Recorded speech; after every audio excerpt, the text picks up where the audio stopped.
루비 책밤.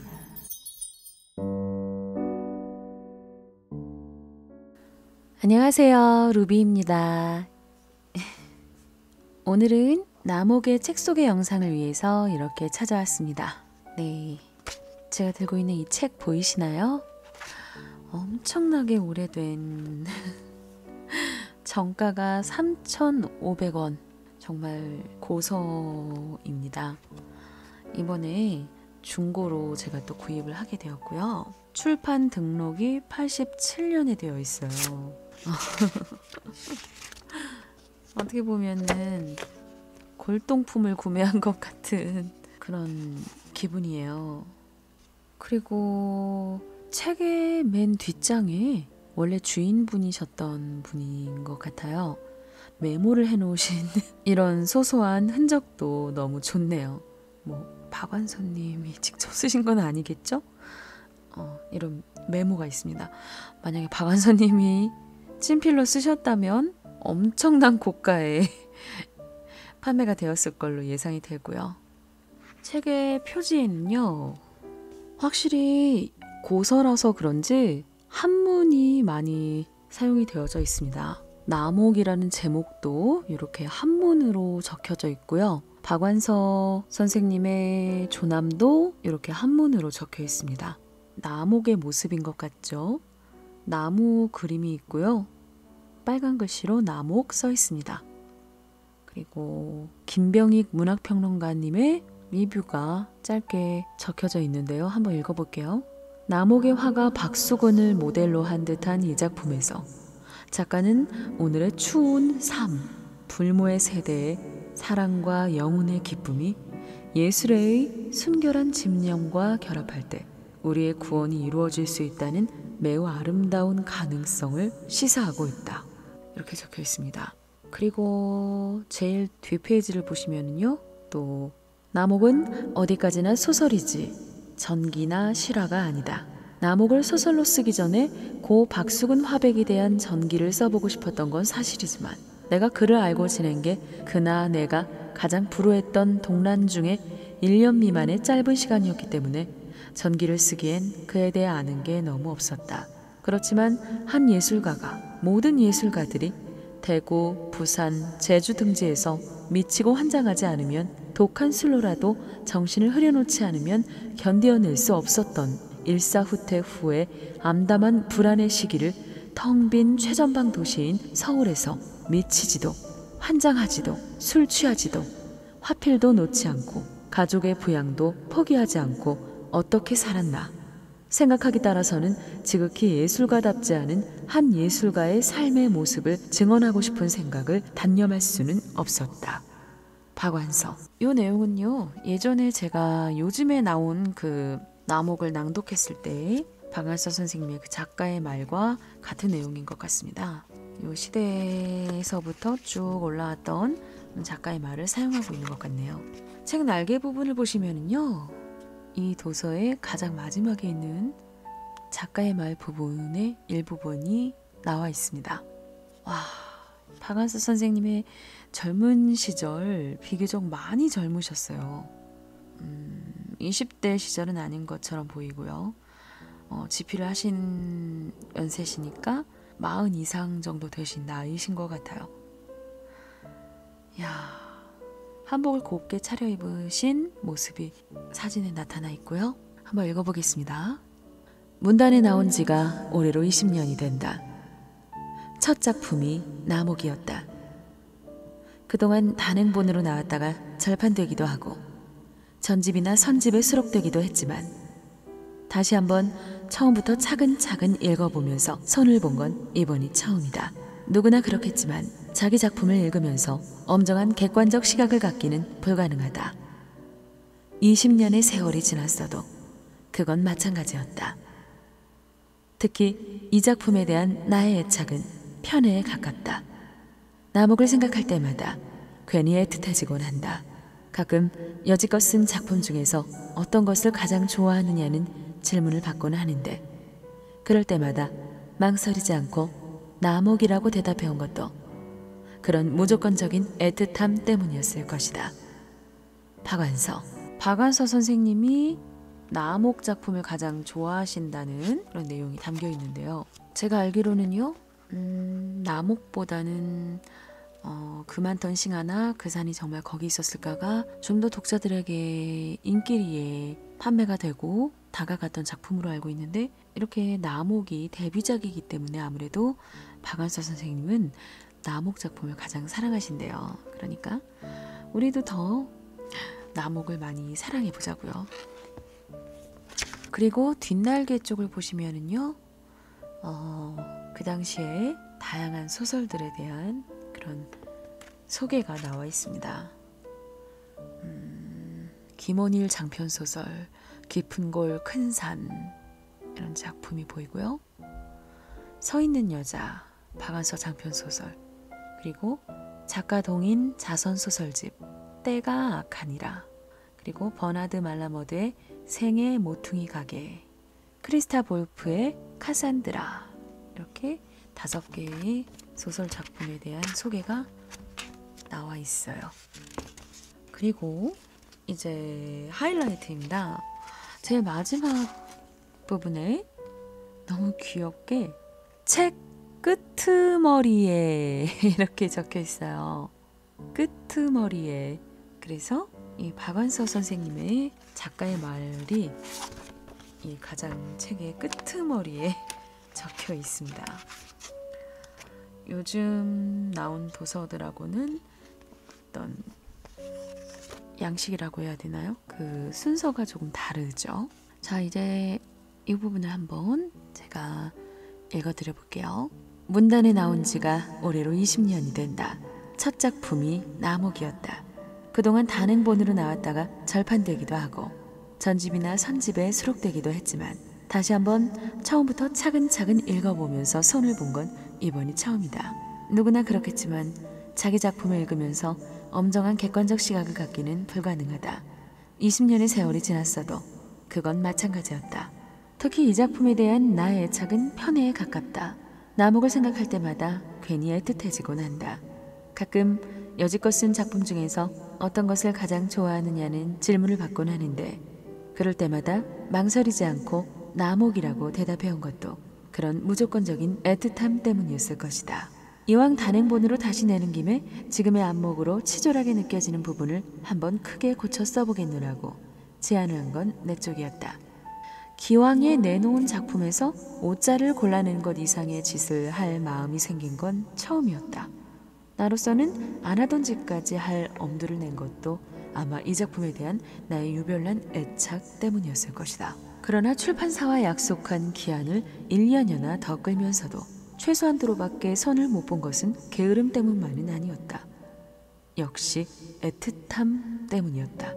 자신의 20년 전 처녀작을 읽으면서 절절한 애틋함에 눈시울을 적시는 늙은 작가. 이건 아무리 좋게 봐주려도 궁상과 비참의 극치라고 생각하면서도 어쩔 수가 없었다.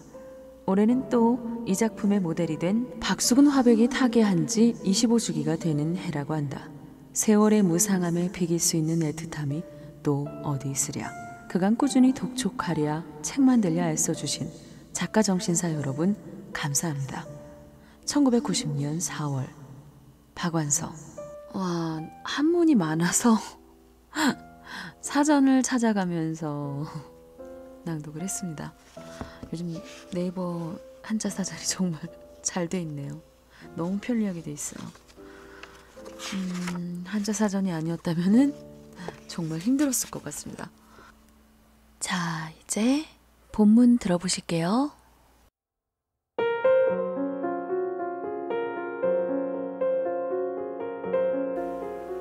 나목, 지은이 박완서, 출판 작가정신, 낭독 성우 루비.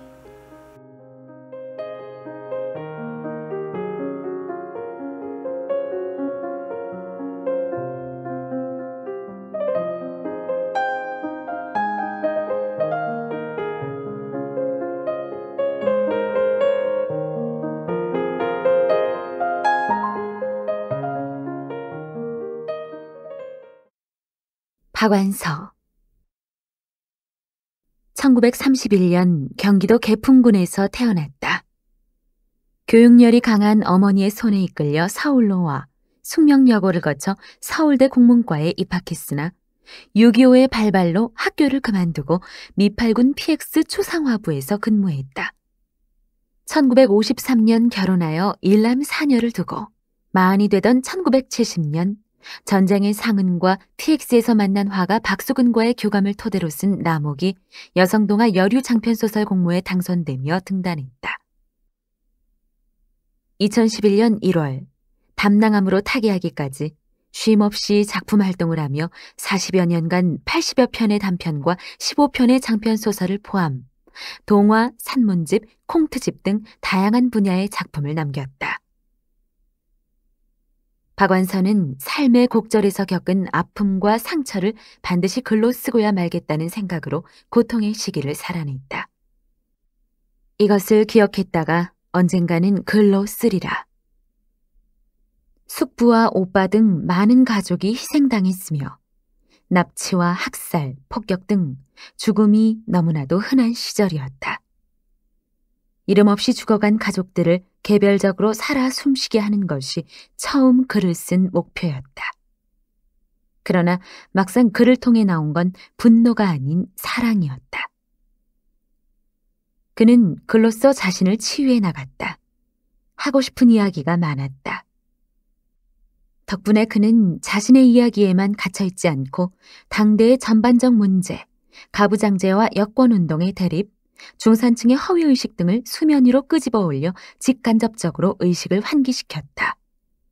그러면서도 문학에 대한 열정과 세상에 대한 따뜻한 마음을 잃지 않은 보기 드문 문인이었다. 죽을 때까지 현역 작가로 남는다면 행복할 것이라는 말대로 그는 마지막까지 펜을 놓지 않았다. 박완서는 소박하고 진실하고 단순해서 아름다운 것들을 사랑했다. 그의 글은 그를 닮았다.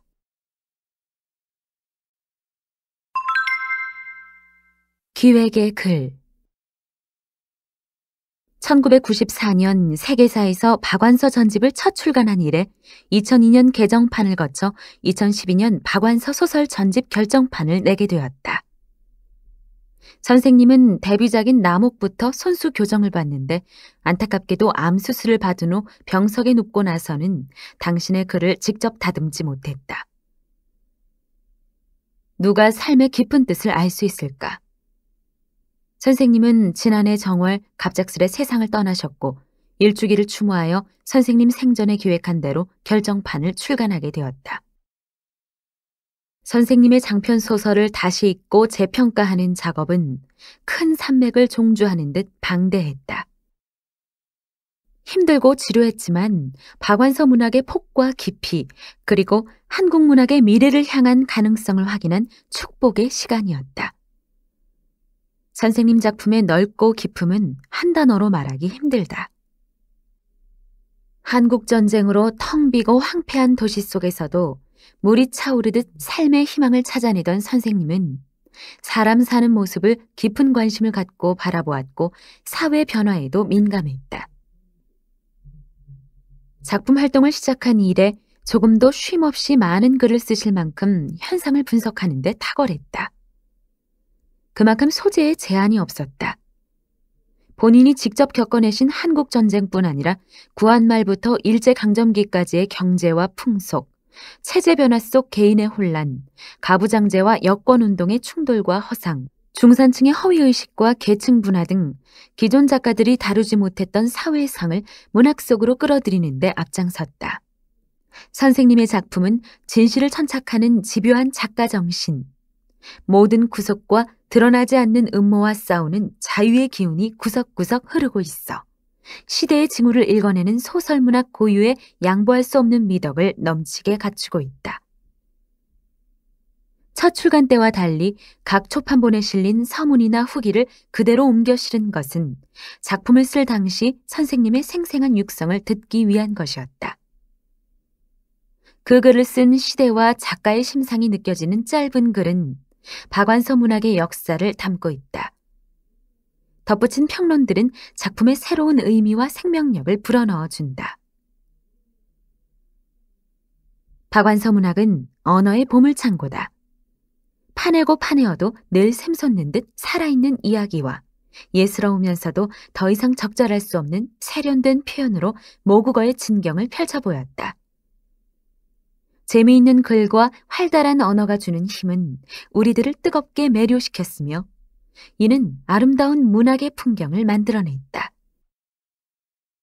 40년 내내 여러 계층의 독자들에게 사랑받았고 말년까지도 긴장감과 유머를 잃지 않았던 선생님은 문학의 이름으로 길이 살아계실 이 시대의 스승이고 표양이다.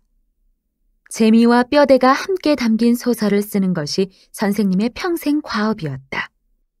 다가오는 세대들에게 글 쓰는 이의 외로움과 그보다 더한 사랑을 온전히 물려주고 떠난 준엄함과 따뜻함은 그대로 문학하는 이들의 상징이 되었다. 선생님에 대한 그리움으로 기획의 글을 대신한다. 2012년 1월 박완서 소설 전집 결정판 기획위원 권명아, 이경호, 호원숙, 홍기돈.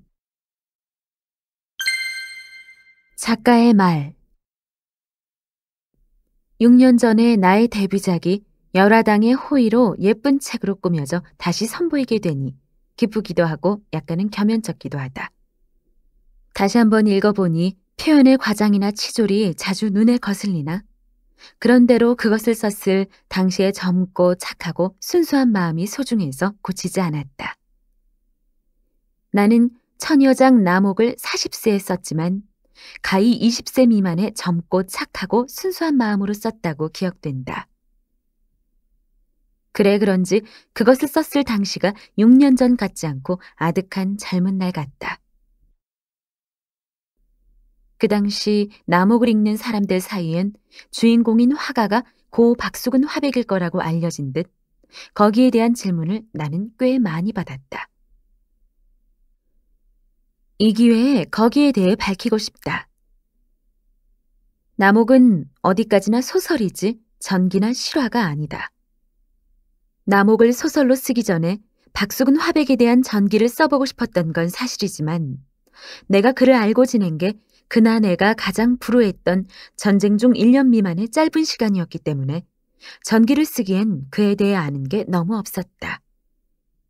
그렇지만 예술가가, 모든 예술가들이 대구, 부산, 제주 등지에서 미치고 환장하지 않으면 독한 술로라도 정신을 흐려놓지 않으면 견뎌낼 수 없었던 일사후퇴 후의 암담한 불안의 시기를 텅 빈 최전방 도시인 서울에서 미치지도 환장하지도 술에 취하지도 않고 화필도 놓지 않고 가족의 부양도 포기하지 않고 어떻게 살았나 생각하기 따라서는 지극히 예술가답지 않은 한 예술가의 삶의 모습을 증언하고 싶은 생각을 단념할 수는 없었다. 그래서 된 게 나목이었다는 걸 밝히고 이야기 줄거리는 허구이니 어디까지나 소설로 받아들여지기를 바란다. 처녀작을 예쁘게 새로 단장해주고 싶다는 내 오랜 소망을 풀게 해주신 열화당 이기용 사장님께 거듭 감사드린다. 1976년 12월 박완서.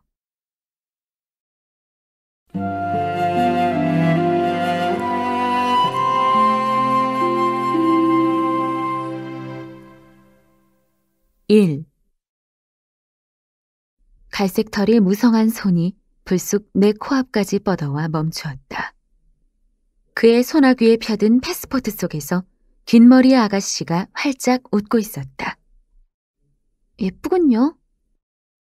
그들에게는 좀 허풍스런 찬사를 보내야 하는 법인데 오후의 피곤 때문일까 나도 모르게 나른한 소리를 내고 말았다. 내 앞에 선 우람한 쥐아이는 몸집보다는 민감한 듯했다. 금방 실축해지더니 사진을 낚아채듯 제 눈앞에 가져다가 새삼스럽게 찬찬히 훑어보았다. 이윽고 제 풀에 안심이 되는지 다시 입을 해 벌렸다. 나도 이때를 놓칠세라 재빨리 직업의식을 발휘했다. 아, 내가 본 어떤 여자보다도 아름답군요. 당신은 행운아예요. 물론 그녀를 위해 초상화를 그리셔야죠. 어때요? 이 고운 실크 스카프에다 그리면. 나는 우선 한 귀퉁이의 용의 모양을 나렴한 번들한 인조 스카프를 권해보았다. 그게 우리 초상화부로서는 제일 수지가 맞는 품목이었다. 너.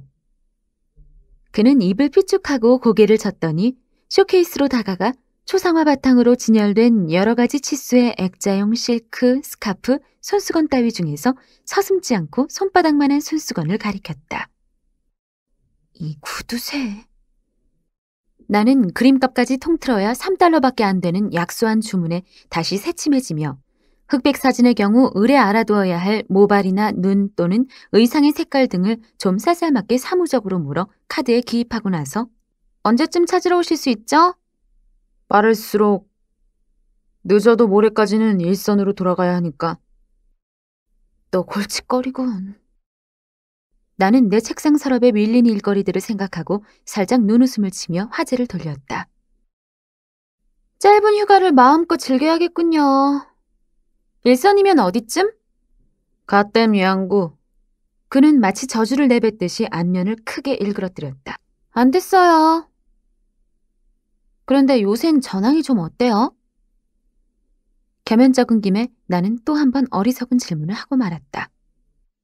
그는 입을 삐죽하더니 어깨를 추스르고 두 팔을 펴보이는 양키들 특유의 알게 뭐냐는 듯한 신용을 한다. 나는 아주 난처해졌지만 여전히 교태를 잃지 않고 좋은 그림은 시간이 걸리는 법이에요.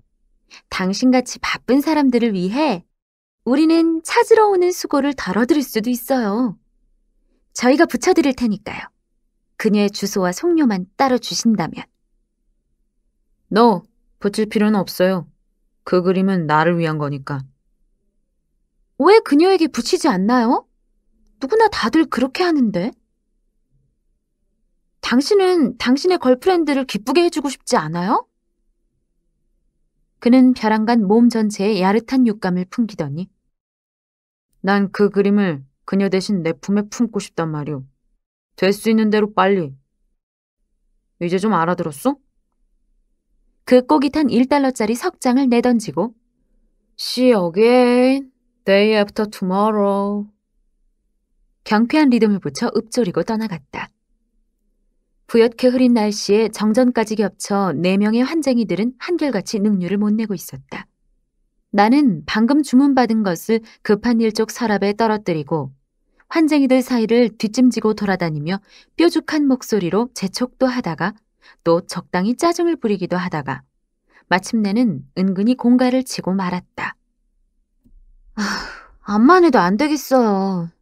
맨날 시달려서 살 수가 있어야죠. 환쟁이를 몇 명 더 쓰자고 최 사장이 나오면 의논을 해봐야 할까 봐요. 일제히 그들이 움찔하는 것을 나는 소나귀에 쥔 작은 생선의 할딱임을 감지하듯 내 피부로 느낄 수 있었다. 그도 그럴 것이 4명의 환쟁이들이 밥벌이로 하고 있는 이 초상화 그리기가 실상 이만치라도 바쁜 것은 고작해야 미군들 봉급날인 월말을 전후해서 일주일쯤이지 그 밖의 날은 그저 심심풀이나 면할 정도였다. 그린 만큼 보수를 따져받는 그들은 놀지 않고 한 장이라도 더 맡아 그리려고 비굴하도록 내 눈치만 살피는 처지였다. 실은 나도 환쟁이가 더 필요하다고 생각하고 있는 것은 아니었다. 짜증 비슷한 감정이 뱃속에서 볶이고 있어서 좀 심술궂게 굴었다 뿐이지 그들에게 특별한 악의가 있는 것도 아니었다. 그들을 통틀어 환쟁이라 부른 데서 가끔 최 사장은 그렇게 사람 깔보며 못 쓴다고 나를 나무라지만 부르기 편할 뿐더러 그 이상 그들에게 어울릴 만한 호칭을 아직 생각 못 해냈다 뿐이지 털끝만큼도 그들을 경멸할 생각이 있어서는 더군다나 아니었다. 내가 누굴 조금이라도 경멸한다면 아마 내가 깍듯이 최 사장이라 부르고 있는 최만길이었을지도 모른다. 내가 일하고 있는 이곳 미8군 PX 아래층은 서쪽으로 3분의 1쯤이 한국물산 매장으로 되어 있어 그 경영은 한국인 위탁업자들이 맡아 하고 있었다.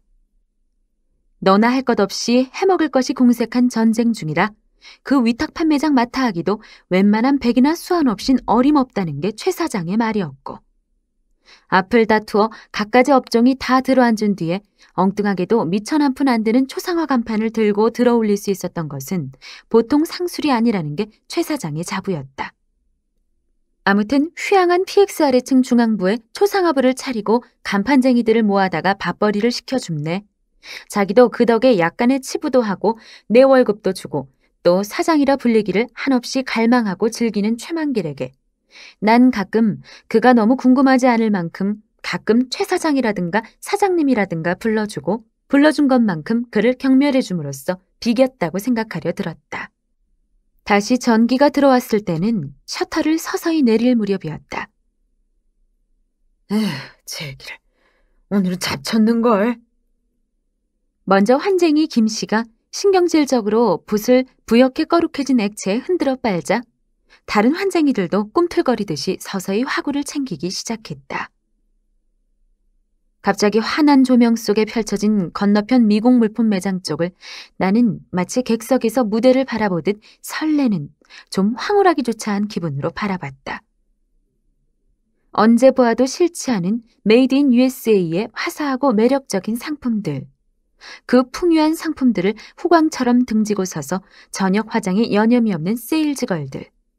나는 이런 것들 바라보기를 즐겼다.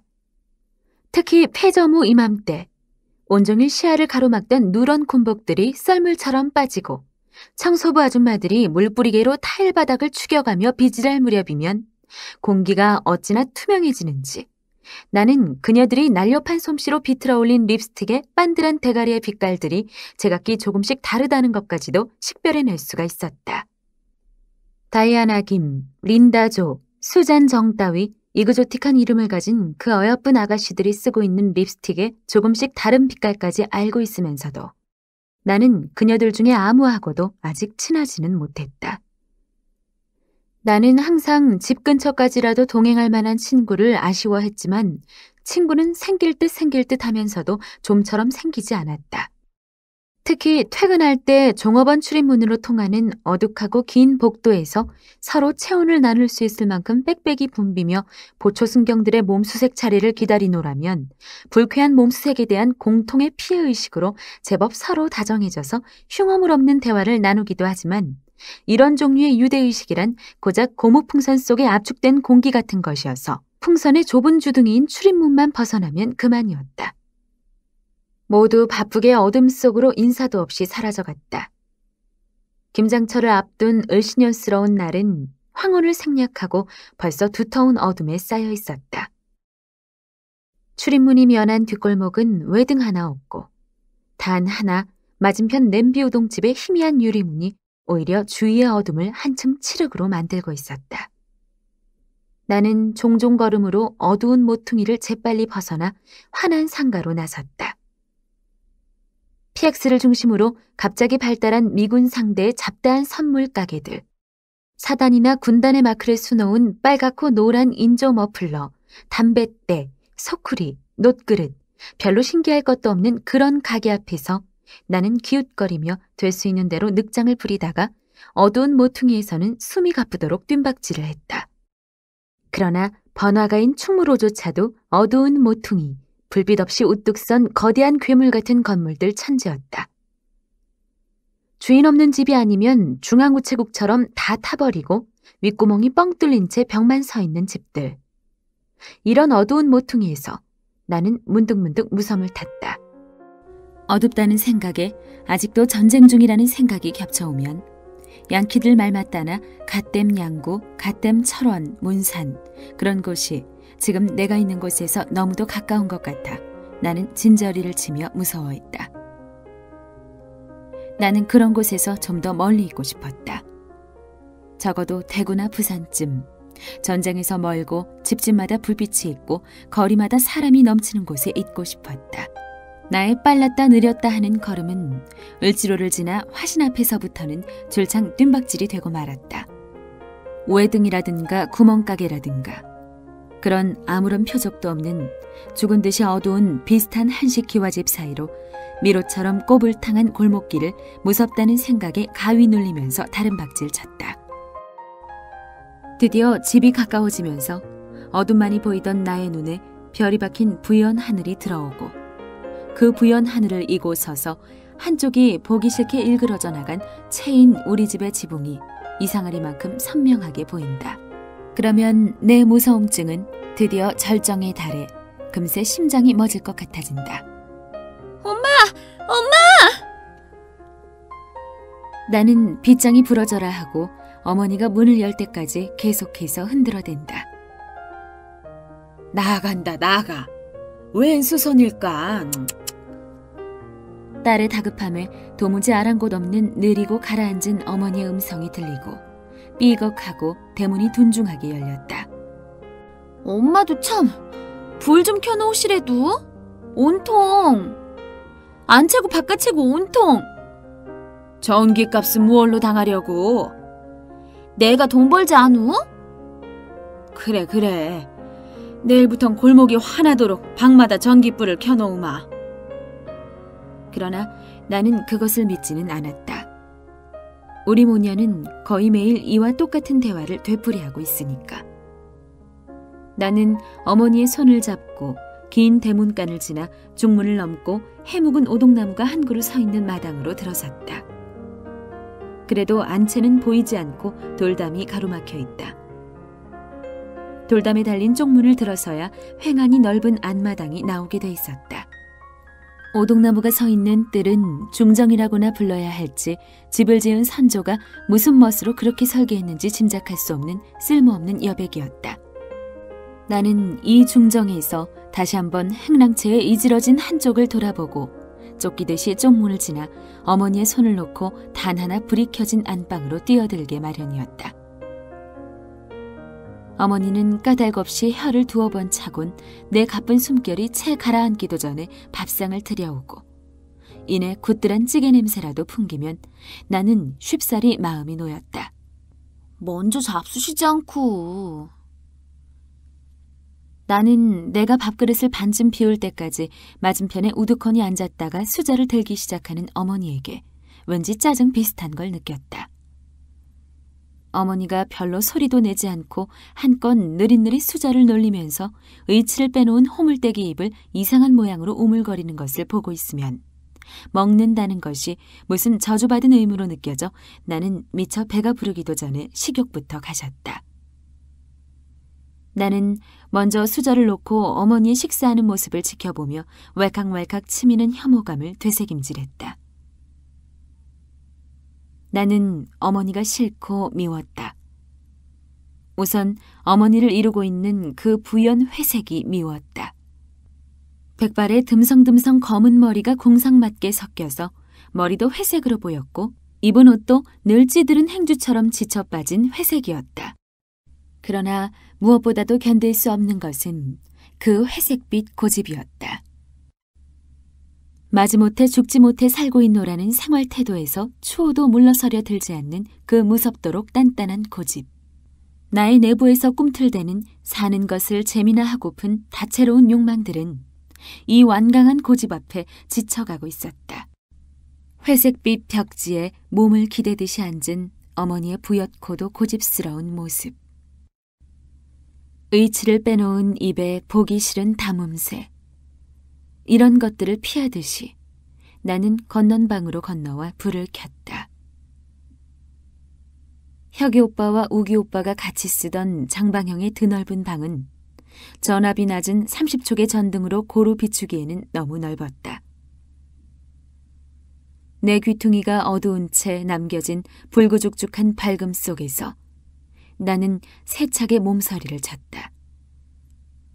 나는 나를 둘러싼 이 우울한 외로움에 좀처럼 익숙해질 수 없었다. 내가 겨우 사람을 알아보기 시작할 때부터 검은 양복을 입은 남자만 보면 몹시 낯을 가리던 버릇이 거의 4-5살까지 계속되어서 애를 먹었노라고 어머니에게 들은 적이 있었다.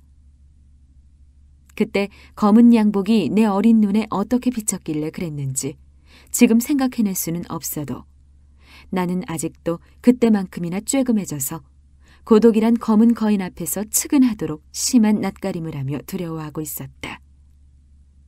어떤 이는 숫제 고독을 천성처럼 타고나서 남보다 신비스럽게 돋보이기도 하고 그렇지는 못할 망정 액세서리처럼 달고 다닌다거나 또는 가끔 알사탕을 꺼내 할 듯이 기호품의 일종처럼 음미하기도 하는데 나에게는 그런 편리한 재간이 없었다. 나는 한꺼번에 여러 사람, 여러 가지를 좋아하며 그중 한 사람 한 가지에 열중하며 끊임없이 여러 가지를 재미나 하고 봤고, 실상 나는 그런 속에서 태어나 그렇게 살아왔던 것이다. 그때는 좋았었지.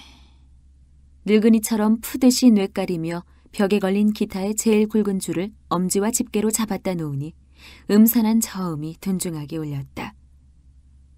우기 오빠 손에서 갖가지 재미나는 가락을 내던 것, 기타 소리뿐이었을까. 그때의 생활은 온통 소란스럽고도 신나는 음향으로 가득 차 있었던 것 같다. 음향뿐이 아니다. 여러 가지 색채, 위태롭도록 다채롭고 현란한 색채가 있었던 것 같다. 벽면을 가득히 메운 잡다한 것들, 앞정으로 가로, 세로 혹은 비스듬히 눌러놓은 각종 기념사진, 배우들의 브로마이드, 서툰 대생, 제법 그럴듯한 수채화, 그림 엽서, 괴물처럼 늘어진 야구 글러브, 때 묻은 유도복. 어떤 용한 무당도 아마 이방 주인들의 취미나 생활을 점칠 수는 없으리라. 그들은 늘 몹시 바빴고 난 또 얼마나 바빴었을까. 세상에는 재미난 일들이 너무나 많았고 좋아할 것이 연달아 널려 있어서 혁이 오빠도 우기 오빠도 눈이 돌 지경이었고 난 또 그것을 덩달아 하느라 신이 났었다. 우리 집에 무상 출입하는 오빠들의 유쾌한 친구들을 좋아했고 그들이 즐기는 스포츠와 유행음악에 덩달아 열중했고 그들이 반한 영화배우에 나도 반했고 그리고 부드럽고 말랑한 손과 구수한 음식 솜씨를 가진 우리들의 어머니를 또한 얼마나 사랑했던가. 나는 벽면에 난잡한 진열품들을 샅샅이 훑어보고 나서 다시 한번 기타줄을 튕기고 자리에 엎드렸다. 가슴 및 명치께가 요사이 늘 그렇듯이 체증 비슷한 거북함으로 볶이기 시작했다. 나는 엎드린 채 그 밑에 베개를 꿰고 지그시 눌렀다. 난 알고 있었다. 그 속에서 사랑하고픈 마음이 얼마나 세차게 꿈틀대고 있는지를. 그러나 도대체 누구를 덩달아, 누구를, 무엇을 좋아할 수 있을 것인가? 사랑할 만한 가치, 열중할 만한 대상을 찾아내는데 실로 혁이나 우기 오빠만한 날쌘 재주꾼이 또 있을까? 보잘것없이 보이는 친구도 그치, 그래봬도 이것 하나는 국보적이지 하며 공차는 폼을 지어 보인다든가. 그 새낀 꼴은 꺼벙해도 속이야 꽉 찼거든. 어쩌고 단어를 할라치면 난 금세 그들이 그렇게 보였고 그들을 좋아할 수 있었다. 난 오빠들을 통해서만 모든 사물을 받아들였고 이해하려 들었었다. 그들이 없는 지금 우리들이 함께 그렇게도 사랑하던 어머니까지도 어쩌면 그렇게 보기 싫게 퇴색해버리는 것일까. 혁이나 우기 오빠가 있었더라면 하다못해 그 병신상스러운 환쟁이 김씨에게서 세잔 누나 고우아의 공통점쯤은 쉽사리 찾아내었으리라. 다시 한번 명치깨를 괴어놓은 베개에 세차게 누르니 그 속에 고였다 밀려나오는 듯 싶은 미적지근한 눈물이 왈칵 올라왔다. 그러고는 환쟁이들, 최 사장, 어머니, 다이아나 김, 린다 조 이런 것들이 심한 근시안이 안경을 잃은 후처럼 부연 혼돈 속에서 부유하다가 아슬하게 멀어져 가면서 나는 잠이 들었다. 2. 하이. 굿모닝. 굿모닝.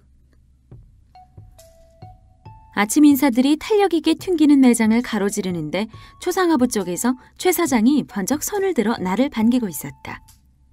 나는 어정쩡한 채로 우선 꾸벅 머리부터 숙여 보이고. 일찍 나오셨군요. 오늘이 벌써 토요일이던가요? 내가 아직도 미심쩍은 채 어물거리고 있으려니까. 난 뭐 간 좋은 날만 나오는 줄 알아? 가끔 기습을 해서는 사무 감사를 해야지. 안 그래? 그는 매주 한 번 우리가 일주일 동안 벌어들인 달러가 사무실로부터 매장 사용료로 이하를 제하고도 마치 요술처럼 놀라운 부피의 원화로 둔갑하여 지불되는 토요일에나 싱글거리며 나타나게 마련이었다. 분명 오늘은 토요일이 아닌데도 그는 기분이 유난히 좋아 보였고 기분이 좋을 때면 늘 그렇듯이 몹시 우쭐대고 싶은 모양이었다. 들은 풍월은 있어서 사무감사다 뭐다 하는 꼴이. 최 사장 옆에는 그와는 대조적으로 우람하게 큰 중년의 사나이가 변면적은 듯이 웃고 있었다. 염색한 군복을 비좁은 듯이 입고 있는 그의 얼굴은 일종의 선량함, 어리석지 않은 선량함으로 의젓해 보였다. 그의 늠름한 체구와 구겨지지 않은 표정으로 해서 옆에 최만길이 한결 왜소하게 그리고 말쑥한 양복과 붉은 타이가 갑자기 천박하게 보였다. 나는 그런 묘한 대조가 유쾌해서 그를 향해 마주 웃어주곤 책상 서랍에서 일거리를 꺼내 기한을 봐가며 급한 것부터 환쟁이들 4사람의 오늘 일거리를 대충대충 몫을 지어봤다. 잠깐 미쓰리. 네? 오늘부터 화가를 한 사람 더 쓰기로 했어. 나는 흠칫 놀라 2사람을 다시 돌아다 봤다. 저치도 저 나이에 기껏 환쟁이었군.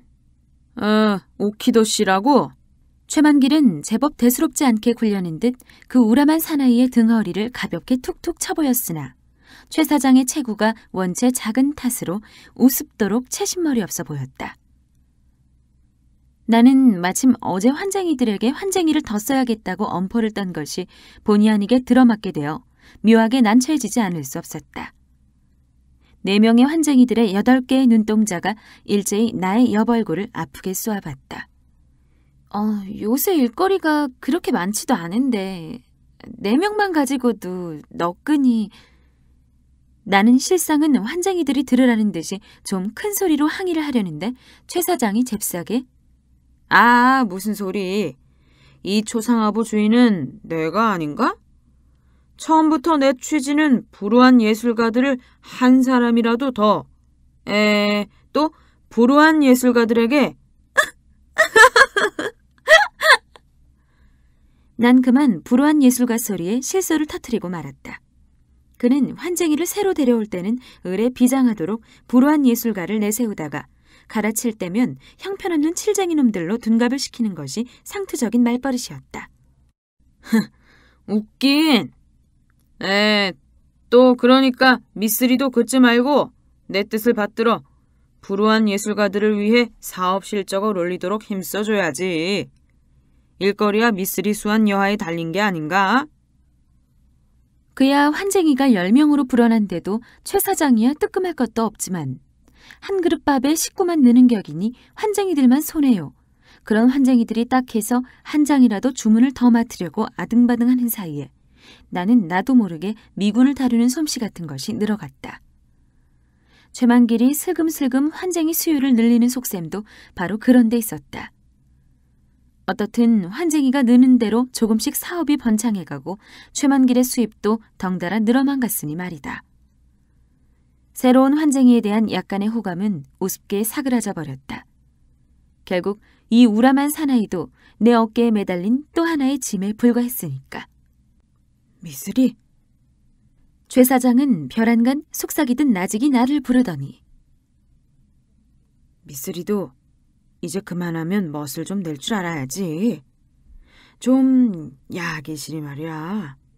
잘 가꾸면 이 매장에서 눈에 확 뜰 수도 있을 텐데.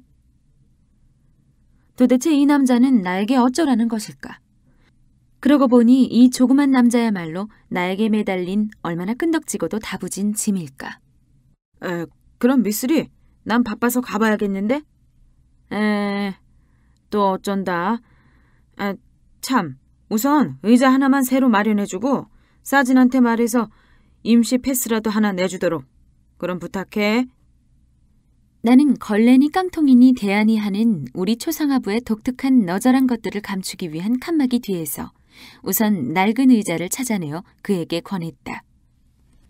삐걱하고 그의 육중한 공둥이 밑에서 의자가 위태롭게 뒤뚱대자 그는 몸을 약간 들었다 다시 고쳐 앉으며 편히 몸의 중심을 잡았다. 에이쌍. 바로 그의 옆자리가 된 김씨가 뭐가 잘못됐는지 노랗게 칠했던 머리를 붉은빛 나는 갈색으로 세차게 뭉개는가 하면 맞은편에 돈씨, 실은 그도 같은 김씨지만 늘 도운도운한 데서 또 김씨끼리 구별하기 위해서 그런 별명이 붙었다는. 아, 미쓰리, 이건 뭐라는 소리요? 원 잡것들은 원체가 잡것들이라. 에휴, 망측한 머리 빛깔도 다 있다. 투덜대며 내가 사진 뒤에 첨부한 메모를 퉁명스럽게 내민다. 아, 네, 이리 줘보세요. 나는 내가 한참 바쁠 때 급히 받아 쓰느라 흘려놓은 글씨를 더듬거리며 읽어줬다. 네, 머리는 은빛 또는 회색, 눈은 회색빛 또는 푸른색, 그리고 옷은... 에이, 망측한 잡것들 같으니라고. 환쟁이들은 모두 좀 시무룩하고들 있었다. 필시 새로운 오키도씨 때문에 나를 못마땅해 하고들 있는 눈치였다. 돈씨가 에이 잡것들 하자 김씨가 다시 에이, 쌍 기분 잡쳐. 손속이 나야 뭘 해먹지.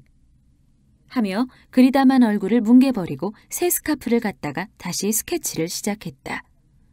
홧김에 스카프를 망쳐봤댔자 결국은 환쟁이들의 손해일 뿐이었다. 나는 그들이 망쳐놓은 스카프라든가 액자용 화폭, 하다못해 손수건까지도 깔축 없이 세마여 두어야 했으니 말이다. 새로운 오키도씨는 환쟁이들한테 이렇게 환영받지 못하고 있다는 걸 아는지 모르는지 듬직한 등을 이쪽으로 돌린 채 아무것도 진열돼 있지 않은 쇼윈도를 가려놓은 부연 휘장을 물끄러미 바라보고 있었다. 나는 그가 그릴 것을 마련하기 위해 서랍 속의 사진들을 모조리 꺼냈다. 기한에 관계없이 그리기 쉬운 것, 까다롭지 않은 주문을 찾아내기 위해서였다. 숱한 얼굴들. 이국의 아가씨들은 한 번도 전쟁이 머리 위를 왔다 갔다 하는 일을 겪어보지 않았기 때문일까? 그늘진 데가 조금도 없어서 인간적이 아닌 동물이라기보다는 오히려 화사한 식물에 가까운 만개한 꽃 같은 표정들이었다. 그 중에서 특징을 잡기 쉽고 모발이나 눈빛이 복잡하지 않은 것을 몇 장 골라가지고 오키도 씨한테 갔다. 시작해 보시겠어요? 그는 조용히 시선을 창에서 나에게로 돌리더니 고마워. 하고는 노란 종이봉투에서 가늘고 굵고 납작하고 둥근 각종의 붓을 우르르 쏟았다. 어머나, 붓까지 준비하셨어요? 붓은 여기도 있는데? 나는 빈깡통에 꽂힌 별로 쓸모있어 보이지 않는 몽톡한 붓들을 눈으로 가리키며 필요한 몇 가지 일을 일렀다. 붓이나 물감은 제공하기로 돼 있어요. 헝겊도 제공하기는 하지만 망쳐놓으면 배상하셔야 되고요. 스카프 하나 망쳐놓으면 그림 2장 값이 날아가게 되니까 까딱 잘못하면 하루 종일 헛수고하게 되죠. 그래도 망쳐놓은 만큼의 물감값은 따지지 않으니 후하다고 봐야겠죠? 그리고 참, 손님이 그림이 마땅치 않아 하면 몇 번이라도 고치든지 못하면 아주 새로 그려줘야 되고요. 아무튼 제일 중요한 건 닮게 그리는 거예요. 아시겠어요? 그는 대답 대신 어린애처럼 깊게 고개를 끄덕였다. 그리고 잠시 그와 나의 눈길이 마주쳤다. 내가 먼저 섬뜩해져서 눈을 피했다. 아주 황량한 풍경의 일각 같은 것이 그의 눈 속에 깊이 잠겨있는 것 같아서였다. 그는 연방 고개를 기우뚱거려가며 밑그림을 그리면서 가끔 주문처럼 나직이 아주 닮게 하는 것이었다. 나는 암만 해도 그가 못 믿어워 손님이 없는 사이사이마다 그의 곁에 가서 그림이 돼가는 것을 지켜보고 내 되먹지 않은 글씨도 읽어주며 하였다. 너무 닮게만 신경을 쓰실 필요는 없어요. 조금쯤 달라도 이를테면 사진보다 조금 예쁘게 닮을 수 있으면 그것도 괜찮으니까요. 요령이 있어야 해요. 그런 요령이 하루아침에 생길 줄 아나 왜? 남은 몇 년 두고 익힌 거라고. 평소 말수적은 진씨까지 오늘은 조금 빈정된다.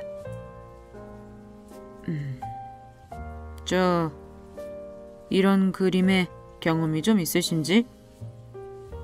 그야 난 본씨가 환쟁이인걸. 그럼 전직도 역시 극장 같은 데도 계셔봤겠군요. 아니, 직장은 여기가 처음이고 난 그냥 환쟁이었어. 그냥 환쟁이라? 그냥 환쟁이. 나는 잠시 속으로 그냥 환쟁이를 되풀이하다가 양키들이 밀어닥치는 바람에 바쁜 일과 속에 휘말려 들어갔다. 좀 봐주겠어? 그가 최초의 작품을 들고 서는 모습은 수줍으면서도 조마조마해 보였다. 마치 여선생 앞에선 착하디 착한 국민학교 학생 같았다. 그림은 쓸만했다. 나는 좋다고 말하는 대신 사진한테 패스를 부탁해야겠군요. 하며 너그럽게 웃었다. 그리고 쇼케이스를 기웃거리고 있는 한패의 미군한테로 다가서서 좀 너스레를 떨었다. 걸프렌드가 있느냐는 둥, 그녀들의 초상이들은 스카프를 그녀들에게 선물한다는 것이 얼마나 재치있고도 깊은 애정의 표시겠느냐는 둥, 짓거리다가 좀 솔깃해하는 눈치만 보이면 당신 같은 핸섬한 남자의 걸프렌드를 보고 싶다고 추켜 세워 사진이든 패스포드라도 꺼내베게 하면 일은 다 된 거나 마찬가지였다. 거의 놓치지 않고 하다못해 손수건 초상이라도 그리도록 붙들고 늘어졌다. 식구가 붙었다는 압박감이 나를 전에 없이 활기차게 만들었다. 다른 날보다 제법 푸짐한 달러를 세마하여 사인 카드와 대조하여 다시 한번 틀림없는 것을 확인한 후 2층 사무실에 입금시키고 낮에 싸진에게 부탁해놓은 임시 패스를 찾아가지고 내려와 보니 환쟁이들은 다 돌아가고 오키도 씨만 말끔히 빤 붓을 다시 헝겊으로 닫고 있었다. 패스 여기 있어요. 고마워, 여러 가지로. 몇 자 타이프로 치고 벌레 기어간 자리 같은 사인이 휘갈겨진 명함만한 엉성한 패스를 그는 소중히 받아서 안주머니에 깊숙이 찔렀다. 갈까? 그는 아주 밝은 낯으로 붓을 넣은 두툼한 봉투를 겨드랑이에 끼며 나를 채근했다. 붓은 두고 가시면 어때서? 나는 칠칠치 못한 환쟁이들이 어지럽히고 간 뒤처리를 대충 하면서 그에게 훈훈한 친근감을 느끼기 시작했다. 손도 심심하고 소중하기도 하고. 그는 웃지도 않고 그렇게 말하고 내일을 거들어 책상을 바로잡고 의자를 제자리에 챙기고 한 후 같이 거리로 나왔다. 어디지, 집이? 개동이에요. 그럼 마땅한 탈 것이 없겠군. 괜찮아요. 늘 걷는 거려 뭐. 난 연지동 쪽이지만 어디 그 근처까지 걸어볼까? 괜찮대도요. 상관 마시고 뭘 타세요. 그러나 그는 대꾸 없이 군화인 듯 싶은 구두소리를 둔중하게 울리며 내 옆을 따랐다. 김장철 특유의 을씨년스러운 첫 추위에 미군 상대의 선물 가게들은 초저녁인데도 한산했다. 밖에 내걸린 요란한 술을 놓은 파자마가 쓸쓸하게 펄럭이고 그 곁에서 양키를 부르던 쇼리가 몸을 동그랗게 웅숭거리고 피곤한 듯이 졸고 있었다. 나도 바바리의 깃을 세우고 목을 움츠렸다. 목덜미에 닿는 바바리 깃의 매끈한 감촉에 으스스 소름이 끼쳤다. 바로 우리 앞을 머쓱한 미군과 그에게 살짝 상체를 기댄 여인이 걸어가고 있었다. 여자와 남자가 이루는 풍경. 거기엔 적어도 춥지 않은 무엇이 있었다. 저들도 춥기 때문에 어쩔 수 없이 사랑을 할지도 모른다. 어쩌면 나도 추운 김에 아쉬운 대로 옆에 있는 오키도 씨라도 좋아해볼까 하는 뚱딴지 같은 생각을 하느라 별로 무섭다는 생각도 없이 어두운 길목을 지났다. 집이 개동이랬지? 그럼 고향은? 서울이에요. 서울이면 좋겠군. 난 이북인데 황해도 좋은 곳이지. 그의 목소리가 갑자기 애조를 띄었다. 전 이쪽으로 가야겠어요. 벼랑간 볼 일이 생각나서. 어쩌자고 나는 실상 아무 볼 일도 없는 명동 쪽으로 꺾어 들어갔을까. 그의 다음 이야기는 들으나마나 뻔하다. 이북이 고향이고 거기선 잘 살았고 그때야 설마 이랬을라고. 그때가 좋았지. 이런 투로 시작되는 따분하고도 길고 긴 넋두리를 난 얼마나 주워들었던가. 가끔 어머니가 푸듯이 뇌는 소리, 또 말 많은 환쟁이들이 입에 거품을 뿜어가며 겨루는 소리, 청소부 아줌마들에서 자벽부들에게 이르기까지 찌들은 사람들의 그 허망한 넋두리. 과거에 대한 망상은 미래에 대한 망상보다 듣기에 구질구질하고 때로는 처참하게조차 느껴져 끝내 들어줄 수 있는 참을성이 나에겐 없었다. 명동은 밝고 흥청댔다. 가게마다 쇼윈도가 있었다. 나는 날씬한 마네킹이 걸친 푹신한 외투를 실컷 선망하고 완구점 앞에서 태어만 틀어주면 징도 치고 위스키도 따라 마시는 유쾌한 침팬지를 보고 마음껏 소리내어 키득대기도 했다. 드디어 나는 다시 어둠 속에 섰다. 한쪽에 부연 하늘을 이고 검게 치솟은 성당 건물이 보였다. 무엇이든 기구하고픈 충동으로 나는 발을 멈추었다. 그러나 무엇을 소망해야 할지 얼른 떠오르지 않았다. 마리아, 당신이 아니고서야 누가 알기나 하리까. 무언가 뿌듯이 밀려오는 것 같았다. 마리아, 당신만은 아시리라. 청순한 동경이 온몸을 깃털처럼 감쌌다. 마리아, 당신이 아니고서야 누가 알기나 하오리까.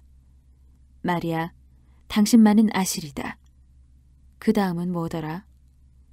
문득 나는 내가 전에 애송한 시의 구절을 생각해내려고 골몰하고 있음을 깨닫는다. 남의 흉내, 빌려온 느낌은 그것을 깨닫자 흥을 잃고 싱거워졌다. 그리고 가식 없는 나의 것만이 남았다. 그것은 무섭다는 생각과 춥다는 생각뿐이었다. 그것만이 온전한 나의 것이었고 그 느낌들은 절실하고도 세찼다. 나는 어두운 길을 다름질치기 시작했다. 무섭다를 거푸 뇌까리며 무섭다 춥다에 떠밀리듯이 다름질쳤다. 3. 조그만 알루미늄 도시락통에서 네모로 반듯하게 굳은 찬밥 덩어리를 젓가락으로 적당한 크기로 나누어 입에 넣으면 고만인 점심 식사가 이곳 PX에선 이만저만 눈치가 보이는 일이 아니었다.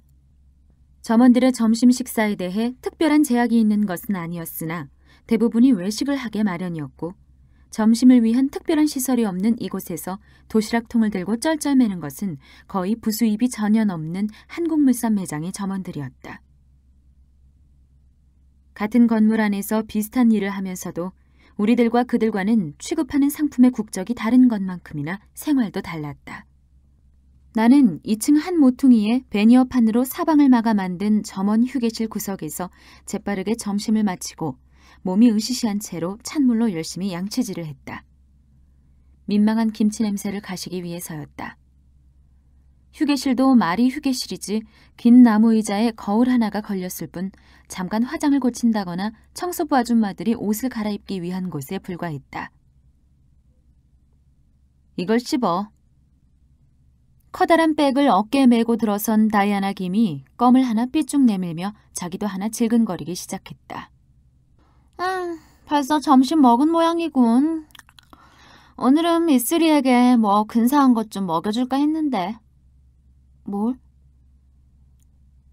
나는 이런 난처한 경우 비굴하지 않아야겠다고 도사릴수록 사교에 능하지 못한 탓으로 시무룩해 보이는 게 고작이었다. 나하고 얘기 좀 할래? 보나마나 또 그 일이겠지. 나는 실증이 와락 치미는데도 짐짓 태어난 척 껌을 뱉어 휴지에 뭉갰다. 또 왔어. 이번엔 답장을 해야겠는데 어쩌지? 그녀는 다시 색동 모양의 포장을 찢고 가락지같이 생긴 캔디를 재빨리 내 입에 쑤셔 넣었다. 혀를 조이는 새큼한 맛을 즐기면서도 기분은 역시 좀 씁쓸했다. 그녀와 나는 우습게도 서로 비슷한 약점을 통해 우연히 알게 된 사이다. 그녀는 내가 듣기엔 미국 여자처럼 능숙하게 영어를 하면서 조금도 잊고 쓸 줄은 몰랐고 난 능숙하지는 못해도 잊고 쓰면서도 우리 초상화부로서 필요한 몇 마디 외엔 통 짓거릴 자신이 없었다. 며칠 전 그림을 찾으러 온 미군이 태집을 부리기 시작했다. 자기 애인과 그림이 얼토당토 않다고 투정을 하자 미안하다고 사과를 하며 다시 한번 그려주겠노라고 해보았으나 그 다음부터 그가 흥분해서 마구 짓거려대는 소리는 통 알아들을 수 없었다. 나는 환쟁이들 앞에서의 체면도 있고 해서 알아들은 척 얼버무리려 했으나 결국 동문서답을 주고받은 격이라 그는 참다 못해 고래고래 소리를 지르기 시작했다. 나는 난처한 나머지 그만 오열이 목구멍까지 치밀어 오는데 기적처럼 다이아나 김이 나타난 것이었다. 그녀는 하이힐 소리도 오만하게 나타나 단 몇 마디로 거짓말처럼 말끔히 그 성난 미군을 설득해보내고 나를 경멸하듯 약간 불쌍하기도 한 듯 굽어보는 것이었다. 나는 얼떨결에 고맙다는 인사를 하고 나서 망신을 조금이라도 만회해보려고 초조한 나머지 어리석게도 내가 실상은 아주 무식하지는 않다고, 학교에서 배운 영어와 실제로 쓰는 영어가 많이 달라 가끔 곤란을 느낄 따름이라고 넌지시 비쳐 보였다.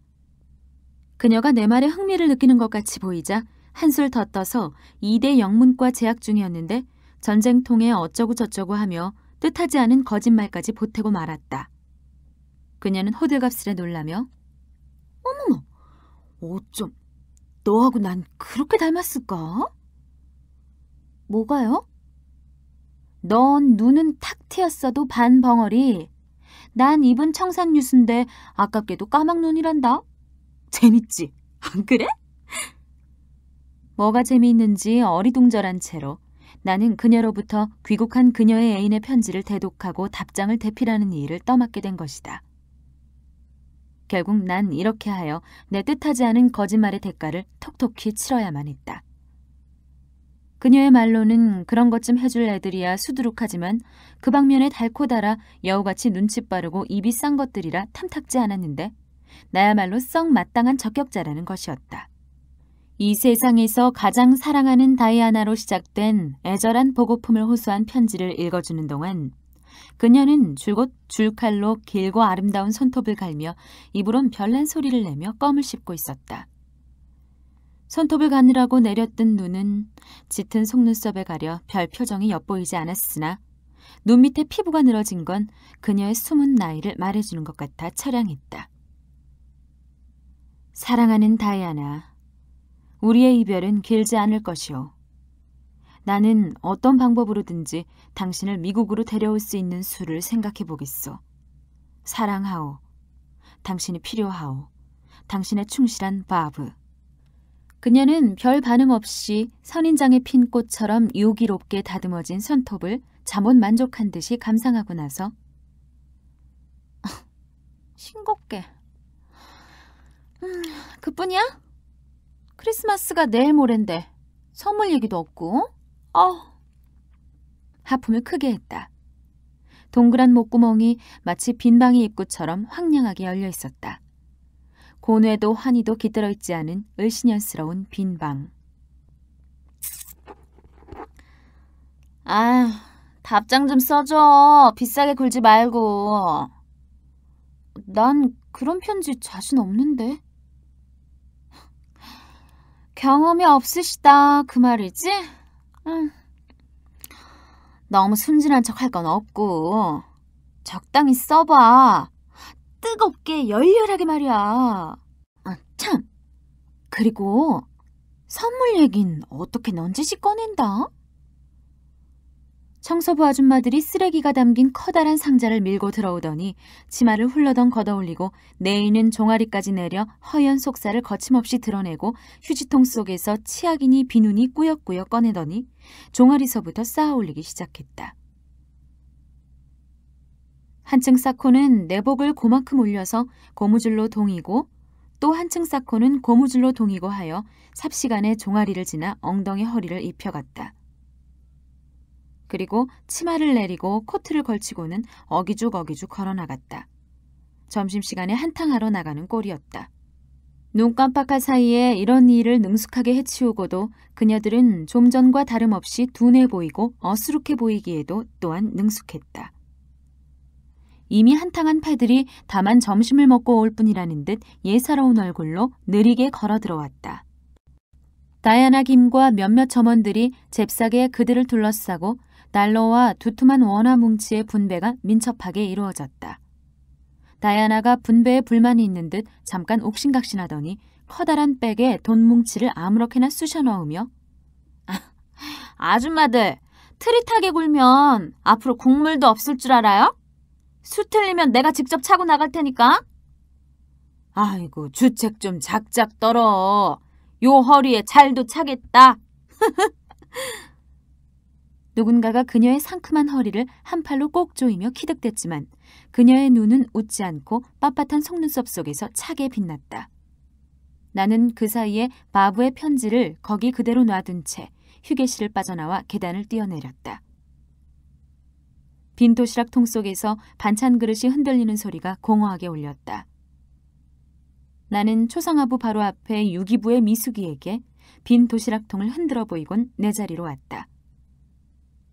한국물산부 중에서도 귀금속부나 수예부같이 큰 곳은 점원이 서너 명씩 되었으나 유기부와 우리 초상화부만은 점원이 한 명뿐이라 미숙이와 나는 점심시간이면 서로의 매장을 교대로 봐주기로 돼 있었다. 언니 너무해요. 나 기다리다 못해 진열장 밑에 쭈그리고 쩝쩝해버린걸? 나보다 2살 아래 양갈래로 딴 윤기 있는 머리와 건강한 볼을 가진 이 소녀에 대해 나는 별안간 궁금증이 났다. 그녀의 내부도 역시 썰렁한 빈방일 따름일까 하고. 너 하품 좀 해볼래? 언니, 하품도 마음대로 하오? 오늘 매상이 없어서 하품을 많이 하긴 했지만. 그럼 입이라도 벌려봐. 아 하고. 그녀는 순순히 입을 크게 벌렸다. 선명하게 붉은 입속과 목천장에 매달린 목젖. 그녀는 이내 입을 닫고 미군이 기웃거리는 자기 매장으로 갔고 나는 멍청하니 아까 다이아나 김에게서 엿본 빈방과 그 빈방을 공허하게 울리는 전화벨 소리 같은 바보의 연애 편지를 생각하며 왈칵왈칵 목구멍으로 치솟는 실증을 주체 못하고 있었다. 싫은 게 나인지 나 외에 남인지 어쩌면 그 모든 것인지 난 아무튼 나를 포함한 내 주위의 너절한 풍경을 종이조각 구기듯 마구마구 구겨 던져버리고 싶었다. 에이씨, 환쟁이 김씨가 몽톡 한 붓에 뻘건 물감을 듬뿍 묻혀 방금 그려놓은 그림을 단숨에 뭉개려다 꿀꺽 참고 붓을 냅다 동댕이치고 담배에 불을 붙인다. 에이, 해괴한 잡것들 같으니라고. 돈씨도 담배 생각이 나는지 붓을 던지곤 주머니를 뒤지다가 아무것도 잡히지 않자 입맛을 쩝쩝 다시곤 에이, 잡것들 같으니라고. 자네 꽁초 하나 없나? 아, 자네 맨날 잡것 하면서 왜 온종일 그 잡년들 쌍통을 그리고 앉았나? 아, 꽁초 없냐니까. 웬 딴청이야. 왜? 몰라서 묻냐? 돈 때문에 그린다. 돈 때문에 그려. 그러는 자네는 그럼 취미로 그리나? 예술이라도 하는 셈 치고 그리느냐 말이야. 그래, 난 예술한다. 하우스보이 하던 놈이 어여시 사장질도 하는데 간판쟁이가 예술 좀 한다기로서니 누가 뭐래? 뚫린 입이라고 육갑 떠네. 아, 그 꽁초는 있는 거냐 없는 거냐? 있으면 냉큼 줬지 여태껏 약을 팔았을라고. 아, 그참 미쓰리. 어느 양놈 하나 붙잡고 넌지시 럭키 스트라이크나 한 보루 사달래 보그래. 그쯤이야 미쓰리가 맘만 먹으면 안 될 것도 없잖아? 미쓰리야 원체 도도하셔서. 어느 틈에 화살이 나에게로 왔으나 난 대꾸 없이 웃어넘겼다. 그들도 지금 그들의 둘레를 닥치는 대로 마구마구 구겨버리지 않고는 못 베길 거라고 눈쳐줄 수 있었다. 오키도 씨가 조용히 붓을 놓고 양쪽 어깨를 번갈아가며 몇 번 툭툭 치곤 피곤한 듯 창을 바라보는 자세로 몸체를 돌렸다. 창이라야 전에 쇼윈도로 쓰던 곳으로 내부와의 칸막이를 탁 터버려서 안의 면적을 넓히고 그 대신 밖에서 안이 들여다 보이지 말라고 잿빛 휘장으로 유리 전체를 가려놓았기 때문에 아무것도 내다볼 수 없었다.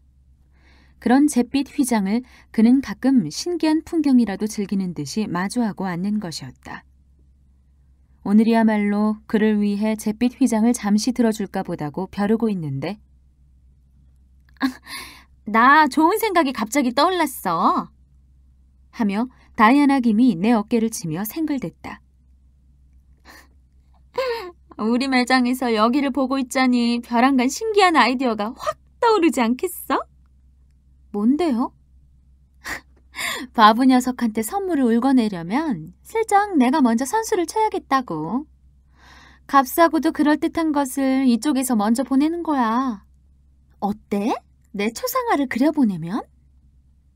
글쎄요. 틀림없을걸, 내 꾀가. 그런데 저치들 중에서 누가 좀 낮게 그려? 그녀가 목소리를 낮추느라 내 귓전에 얼굴을 바싹 디미는 바람에 여러 가지 향료가 뒤범벅이 된 야릇한 채취가 확 풍겨 나는 뒤로 물러서며 얼떨결에 오키도 씨를 가리키고 말았다. 난 곧 후회했으나 그녀는 벌써 또박또박 하이힐 소리도 요란하게 오키도 씨 앞으로 가. 내 초상 좀 급히 그려주셔야겠어요. 미국에 있는 애인에게 붙일 거니까 특별히 공들여서. 오키도 씨의 대답은 나에게까지 들리지 않았다. 어머머, 비싸게 구시네. 품삯 쓴 양키들만큼 준다는데도 $6를 입금 안 시키고 직접 드리죠. 달러로 말이에요. 그럼 고스란히 당신 차지가 되는 건데 그래도 싫어요? 뭘 이렇게 오물댈까?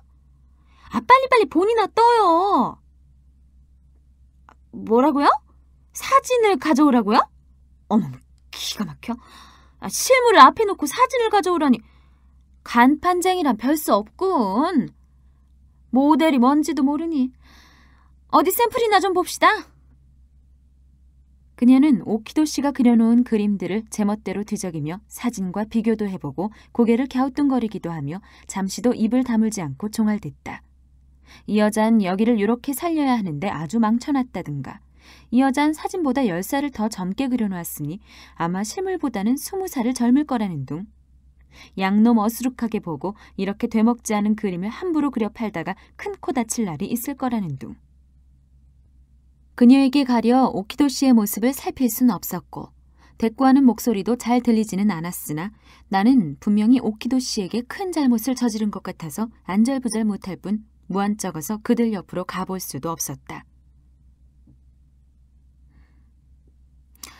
꼭 사진이라야 한다면 할 수 없죠. 하긴 나도 따분하게 모델 설 시간도 없고. 내일 사진을 가져올 테니 우리 스위트하트가 다시 화끈 몸이 달 만큼 섹시하게 그려줘요. 그녀는 나에게 찡긋해 보이고 돌아갔다. 그리고 오키도 씨의 눈과 내 눈이 한참 마주쳤다. 어리석지 않게 선량한 눈에 담긴 피로와 상심. 순간 그의 상심이 예리한 아픔으로 나를 찔렀다.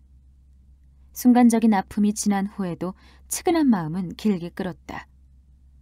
퇴근길에 나는 조금 먼저 나간 그를 빠른 걸음으로 뒤따랐다. 그를 위해 뭔가 하고 싶었다. 하다못해 며칠 전에 하다만 따분한 회고담 같은 거라도 참고 들어줘야겠다는 아량이 생겼다. 아까 그 여자 때문에 화나셨죠? 죄송해요. 아니, 별로. 실상 그럴 맘은 아니었는데 그만 어쩌다가. 그 여자가 그렇게 무리하게 굴 줄은 정말 모르고서. 나는 더듬거렸다. 뭘 그러는 거야. 그 여자는 후한 보수를 약속하고 그림을 그려달랐을 뿐인데. 미술이 오늘 좀 이상하군. 그러고 보니 이상한 건 나인 것도 같았다. 다이아나 김하고 그림 흥정을 한 이가 김씨나 돈씨였더라도 내가 이렇게 마음을 썼을까? 그럼 오키도 씨에 대한 마음씀을 그만둘까 하니 그것은 이상하리만큼 애틋한 아쉬움을 남겼다. 계엄사령부의 포고문이 한 귀퉁이가 찢긴 채 스산하게 펄럭이는 밑에서 신문파리 소년이 내일 아침 신문을 길게 외치고 그 옆에 양담배 모판 앞에서 노파가 꼬깃한 돈을 펴서 셈하고 있었다. 오키도 씨는 소년에게서 신문을 한 장 사더니 환한 가게 앞에 잠깐 멈춰서 큰 활자를 대강 훑고는 아무렇게나 접어서 포켓에 찔렀다. 괴뢰군 동계 대공세 준비? 이런 활자를 나도 흘끗 보았다. 이런 대로 무사히 올겨울을 넘기고 싶군. 피로와 상심이 짙게 밴 음성으로 혼잣말처럼 중얼거렸다. 난 뭐라고 대꾸하려다 말고 입을 다물었다. 그의 피곤과 상심은 남의 어설픈 헤아림이나 보살핌이 들어설 여지가 없는 어쩔 수 없는 그만의 것, 채취 같은 것으로 여겨졌기 때문이다. 북녘 하늘에서 포성이 은은히 울렸다. 두려움과 기대 같은 것으로 가슴이 울렁거려왔다. 나는 승전이고 휴전이고 간에 평화 같은 것은 믿지 않았다. 다만 전쟁이 밀물처럼 밀려오고 밀려가는 일만이 앞으로 수없이 되풀이되는 것으로 알고 있었다. 사람들은 어리석게도 평화를 바라고 있지만 그렇게는 안 될걸. 전쟁은 누구에게나 재난을 골고루 나누어 주고야 끝나리라. 절대로 나만을, 혁이나 우기 오빠만을 억울하게 하지는 않으리라. 거의 광적이고 앙칼진 이런 열망과 또 문득 덮쳐오는 전쟁에 대한 유별난 공포. 나는 늘 이런 모순에 자신을 찢기고 시달려 균형을 잃고 피곤했다. 4. 전공이 군데군데 불나간 곳에 전구를 갈아 끼우고 있었다. 마침내 테이블 위에 천장에 여러 날째 꺼진 채로 있던 전구도 갈아 끼우려는 모양으로 내 의자가 바로 역 V자 모양의 사다리 밑에 들게 되어 나는 의자를 꺼내다가 테이블의 다른 한쪽에 놓고 자자분한 일들을 보기 시작했다. 사진을 추려서 환장이들에게 분배하는 일, 다 된 그림 중에서 좀 마음에 드는 것은 쇼케이스에 진열하고 또 붙일 것은 우선 2층 포장부로 보내야 하고 포장부에서 포장되어 온 것에는 미리 써놓고 간 주소를 붙여서 다시 2층 포스트 오피스로 보내야 하고 변화없는 이런 일에 난 능숙했다. 아가씨, 나 좀... 사다리 위에 전공이 나를 부르더니 겸연쩍게 웃으며 미안하지만 내 이 사다리를 좀 붙잡아주지 않겠어요? 나는 역 V자의 한쪽을 붙들고 그를 쳐다봤다. 사다리는 튼튼하고 평평한 타일 바닥에 편안히 놓여 있어 내가 붙들지 않아도 조금도 근덩거리지 않아 안전해 보이는데도 그는 자꾸 불안해했다. 조심스럽게 드라이버를 돌려 먼지가 쌓인 젖빛가스를 빼내어 한쪽 옆구리에 끼고는 다시 한번 밑을 내려다보더니 꼭 붙들어야 해요. 하고 당부를 하는 것이었다. 그의 자세는 어설프고 약간 떨고 있었다. 염려 말아요. 나는 두 팔을 펴서 사다리의 양쪽 다리를 꽉 잡아 보이며 그를 격려했다. 내가 손을 놓기만 하면 그는 지레 겁을 먹고 굴러떨어질 듯이 불안한 자세였다. 본시 전공은 아닌 게 분명했다.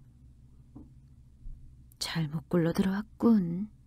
그는 헌 전구를 비틀어 빼서 작업복 주머니에 찌르고 다른 한쪽 주머니에서 미리 넣고 있던 새 전구를 꺼내 끼고 갓을 끼우기 시작했다. 나사못 돌리는 것이 서툰지 갓이 전처럼 들어맞지 않아 몇 번이고 이리저리 돌려 껴보면서도 몸의 중심을 잘 잡아 차차 자세가 안정되었다. 그동안 그는 다시 아래를 내려다보지 않았고 난 밑에서 그런 일에 열중하는 그를 쳐다보고 있었다. 거의 동일 수직선상에서 한 사람을 관찰한다는 것은 전혀 새로운 경험이었다. 목에 두드러져 있는 남자 특유의 목뼈와 완강한 턱 밑에 푸르른 면도 자국은 예기치 않은 감미로운 파동을 나에게 일으켰다. 나는 사나이가 일이 뜻대로 안 돼 초조해하고 있는 사이에 처음 느껴본 전류처럼 짜릿한 충동을 좀 더 구체적인 욕망으로 비약시키고 있었다. 그의 푸른 턱에 내 이마를 대보고 싶어진 것이다. 상상만으로도 이마에 아릿한 간지러움이 오며 싱싱한 기쁨이 전신에 퍼졌다. 자, 내려갈 테니 잘 잡아줘요. 그는 올라갈 때보다 쉽게 내려왔다. 수고했어요. 이런 일은 아직 서툴러서. 그는 머리를 극적거리며 겸연쩍은 듯이 웃었다. 어처구니 없게도 마주본 얼굴은 아주 평범했다. 나는 배반당한 기분으로 시무룩해졌다. 왜 그런 얼굴로 날 봐요? 그는 사다리를 접으려다 말고 나에게 물었다. 나는 당황해서 아직도 간지러움이 남아있는 이마를 황급히 문지르며 밑에서 쳐다보니 영 사람이 달라 보여요. 꼭 바보같이 보이더니만 마주보니 그렇지도 않군요. 난 생판 딴소리를 하고 그는 내 말을 어떻게 들었는지 얼굴을 소년처럼 붉히며 이런 일은 처음이라서 좀 떨었거든요. 뭐 곧 익숙해질 겁니다. 그는 사다리를 접어가지고 건너편 매장 쪽으로 갔다. 오키도 씨는 아침부터 6달러짜리 그림을 그리고 있었다. 거의 다이아나 김의 얼굴 같지 않게 곱게 수정된 사진을 놓고도 오키도 씨는 웬일인지 다이아나 김의 실물을 닮게 그리고 있어 난 좀 불안해졌다. 사진처럼 그리시지 않고. 나는 혼잣말처럼 중얼거리며 자주 그의 옆에 서성댔다. 우리 팔자에 횡재가 당한가? 돈을 5배 받으면 10배의 똥줄을 빼야 할걸? 김 씨가 빈정대니까 돈 씨는 말머리를 놓칠세라. 뭐니 해도 잡것들 그리기가 편하지. 순종 그리기가 그리 쉬운 줄 아나? 순종은 무슨 말라 비틀어진 순종이야. 양갈보도 순종 족보에 드나? 이런 무식한 것. 순종이야 어디 계집 서방 갖고 따지나? 애미애비 족보로 따지지? 또 시작이군. 돈 씨는 입에 거품을 물고 우리 민족의 순수성과 양키들의 잡종론에다 슬쩍슬쩍 음담을 섞어가며 장황하게 열을 올린다. 오키도 씨는 그럭저럭 다이아나의 초상을 마치고 다른 때보다 오래 부연 휘장을 들이운 창에 시선을 둔 채 양쪽 어깨를 번갈아가며 치고 있었다. 돈 씨의 묘한 애정론이 어느 틈에 완전히 외설로 변해버렸고 그 편이 훨씬 재미있을 수밖에 없는 환쟁이들이 맞장구를 쳐가며 익사를 주고받고 하는 동안에도 오키도 씨는 등을 돌린 채 바위처럼 담담했다. 나는 문득 오키도 씨만은 다른 환쟁이들과 조금이라도 달랐으면 하고 바랐다. 그는 딴 사람과 다르다. 그는 딴 사람과 다르다. 나는 마치 꿀샘을 찾아낸 곤충의 예민한 촉각처럼 나의 새로운 생각에 강하게 집착했다. 아침에는 수고했어요. 차 사주고 싶은데 괜찮아요? 퇴근길에 만난 아침의 전공이 하도 친근하게 구는 바람에 나는 괜찮고 말고요라고 선뜻 응했다. 나는 그와 나란히 걸으며 그의 턱 밑에서부터 목 부분을 유심히 훑었다. 무심결에 낮의 사다리 밑에서 그를 쳐다보며 경험한 그 짜릿한 느낌의 반복을 노렸지만 허사였다. 그는 나보다 약간 큰 남자로서는 중키 정도여서 그를 쳐다보는 위치일 수는 없었고 정면으로 본 그의 얼굴은 너무도 빈틈없이 평범했다. 다방 유토피아의 맨 구석자리에 앉자마자 난 황태수, 유는? 난 이경. 외자 이름이라 경아라고도 불러요. 우리는 마주 싱긋 웃고 금세 친숙해진 것 같았다. 저 위에서 내려다보면 뭐 별다르게 눈에 띄는 거 없어요? 위라니? 사다리 위 말이에요. 글쎄, 처음이라 다리가 휘청거려 아래 경치까지 살필 여지가 있어야지. 그렇지만 사다리 위가 별걸라고. 세상을 내려다보려면야 2층, 3층도 있고 고층 건물 옥상도 있고 높은 벼슬자리도 있고 한데 그래도 사다리 위는 별다를 것 같아요. 왜 재수없게 사다리 얘기만 자꾸 하지? 그럼 왜 하필 재수없는 사다리를 직업으로 택했죠? 택했다고? 천만에. 택했다면 골라 잡았다는 뜻 아니에요? 누가 요즘 팔자 좋게 직업을 골라 잡아요. 무작정 얻어 걸리는 대로 비집고 들어왔지. 아무리 그래도 사다리 위에서 벌벌 떠는 것도 마다하고 그까지 PX를 비집고 들어오다니. 글쎄. 그는 난처한 듯이 머리를 극적인다. 병역 깊이? 난 멸시하듯 쏘아주었다. PX 노무자에게 웬 병역 면제의 특전이 있을 까닭이 없었지만 군복을 착용할 수 있고 통근할 때 미군 버스를 이용할 수 있어서 병역 기피자들의 만만한 온상이란 걸 들어서 알고 있기 때문이다. 천만에. 난 이래봬도 명예제에 대한 상위 용사라나요? 거짓말. 사지가 멀쩡한데 무슨 명예제대예요. 겉보기엔 멀쩡해도 넓적다리엔 형편없이 끔찍한 흉터가 있답니다. 지금도 가끔 쑤셔요. 그는 눈썹을 잔뜩 모으고 정말로 아픈 듯이 한쪽 손으로 넓적다리를 꾹꾹 주무르기 시작했다. 정말? 지금도 아파요? 아니. 싱긋하더니 금세 눈썹을 펴고 식은 엽차를 후룩후룩 요란하게 들이켜곤 레지를 불러 성냥을 부탁하며 눈을 찡긋해 보이는 폼이 도무지 경박스러워만 보이고 그의 말이 어디까지가 정말인지조차 종잡을 수 없어졌다. 그는 담뱃불을 붙여 몇 번 거푸 연기를 흠뻑 빨아 유연히 내뿜더니 자, 그러니 국가를 위해서도 할 만큼은 했겠다. 이제 뭐 체면 볼 것 없이 돈벌이나 하자고 쏘다니다가 겨우 얻어 걸린 게 PX 전공짜리지만 뭐 상관 있어요? 큰 돈이 활발하게 왔다 갔다 하더군요. 나도 그 축에 끼겠어요. 달리 큰 욕심은 없고 38선 넘어서 무진 고생만 하며 다니던 학교를 남과 같이 허리 쭉 펴고 다닐 수 있을 만큼만 벌어놓으면 되니까.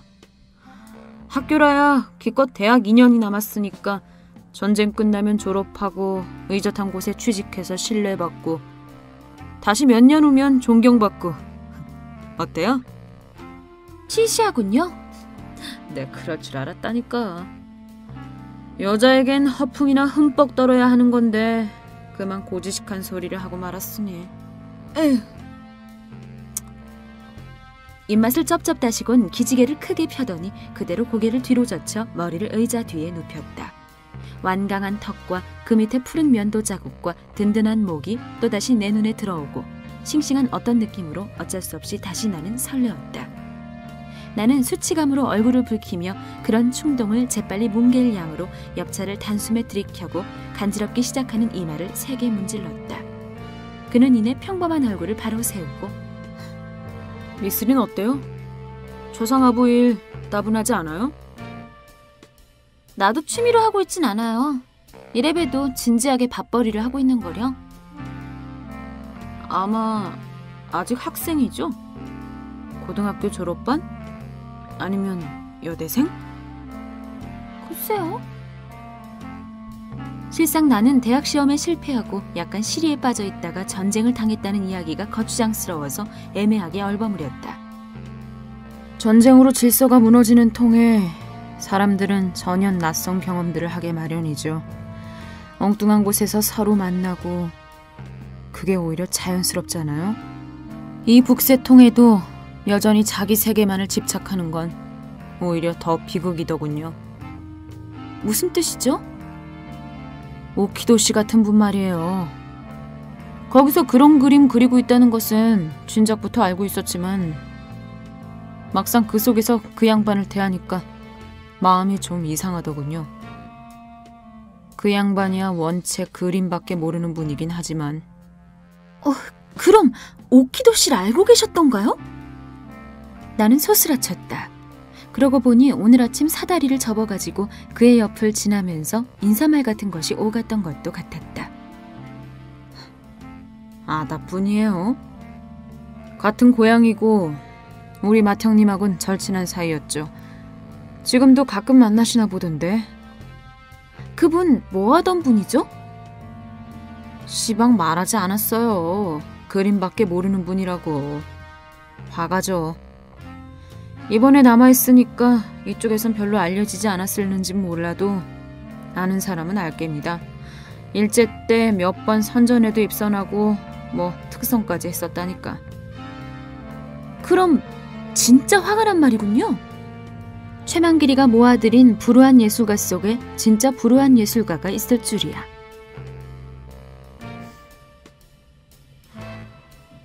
그분을 보면 화가라기보다는 화가일 수밖에 없는 화가라는 생각이 들어요. 난 해방 후 곧 38선을 넘었지만 그분은 원체 딸린 식구가 많아서 이번 난리통까지 거기서 버티셨으니 그동안 무얼 했을까 문득 궁금해져요. 김일성의 초상화라도 그릴 수밖에 없었지 않나 하고. 고지식하게 한 가지밖에 모른다는 게 이런 경우 비극이 아니고 뭡니까? 나는 처음 오키도 씨에게 전직을 물었을 때 그냥 환쟁이요 하던 구김살 없이 순박하던 모습을 떠올렸다. 아마 아이들이 5이나 된다던데 무슨 딴도리를 생각하지 않고 기껏 그 짓을 하고 있으니. 그는 다른 사람과 다르니까. 너 따위하곤 더군다나 다르단 말이야. 다행히 부인이 똑똑해서 살림을 야무지게 꾸린다더군요. 그이는 딴 사람하고는 다르다. 아무도 그것을 아는 사람은 없을 게다. 야무진 부인은 바가지나 야물게 잘 긋겠지. 우리 형님 말이 부인이 한땐 꽤 미인이었다더군요. 그만 가요. 나는 먼저 일어나 밖으로 나왔다. 찬바람이 휙 머리카락을 날렸다. 나는 잠깐 멈춰서서 머플러로 머리를 싸맸다. 왜 성났어요? 급히 따라 나온 태수가 내 표정을 살피듯이 얼굴을 가까이 들이대고는 친근한 동작으로 아무렇게나 쓴 머플러를 다시 잘 고쳐주고 앞머리를 살짝 내려주기까지 하며 머플러 하나 제대로 쓸 줄 몰라서야. 그가 급속히 나와의 간격을 좁혀옴을 느꼈으나 나는 모른 체하고 안녕, 내일 만나요. 바래다 주고 싶은데. 괜찮아요. 난 혼자 가고파요. 혼자가 된 후 오키도 씨에 대한 그의 우직함에 대한 연민이 어둠처럼 밀려옴을 나는 잠잠히 받아들였다.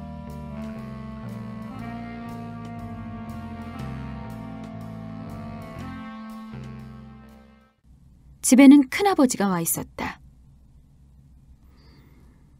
개집애가 이렇게 늦게까지 싸다니다니. 취직은 무슨 놈의 취직. 망측하기 싫이. 곱게 들어앉았다 시집이나 갈 것이지. 큰아버지는 내가 미처 인사도 드리기 전에 꾸짖기부터 하였다. 그러나 나는 큰아버지가 별로 나를 염려하고 있지 않음을 잘 안다.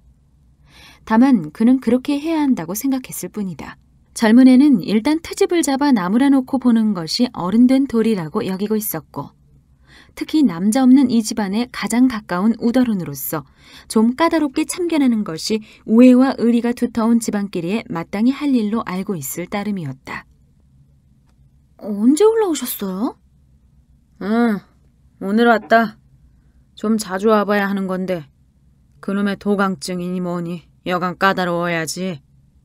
나는 그냥 좀 웃었을 뿐 별로 송구스러워할 필요는 없었다.